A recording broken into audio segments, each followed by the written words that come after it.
Junaid Baghdadi রহমাতুল্লাহ আলাইহির যুগের ঘটনা। আল্লাহ কিছু বিশেষ পাওয়ার দান করেন তার খাস বান্দাদেরকে, যেই পাওয়ারটা অন্যদেরকে আল্লাহ দেন না। এটা একটা দলিল কোরআনেও আছে, হাদিসেও আছে।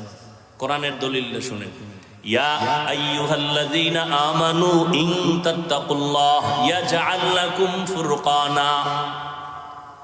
আল্লাহ বলেন মুমিনদের মধ্যে যারা তাকওয়ার উপরে মুজাহাদা করবে আল্লাহ তাদের একটা স্পেশাল পাওয়ার দান করবেন। পাওয়ারের নাম ফুরকান। পাওয়ারের নাম কি? ফুরকান মানে মা মানাল ফুরকান হুয়া নূরুম মিন ইলাহি। আল্লাহর পক্ষ থেকে একটা নূরের আলো। আলো দিয়ে মানুষ কি করে? অন্ধকার দূর করে। এটা আল্লাহ দেয় তাকওয়াওয়ালাদেরকে। এবার শুনেন হাদিসের দলিল।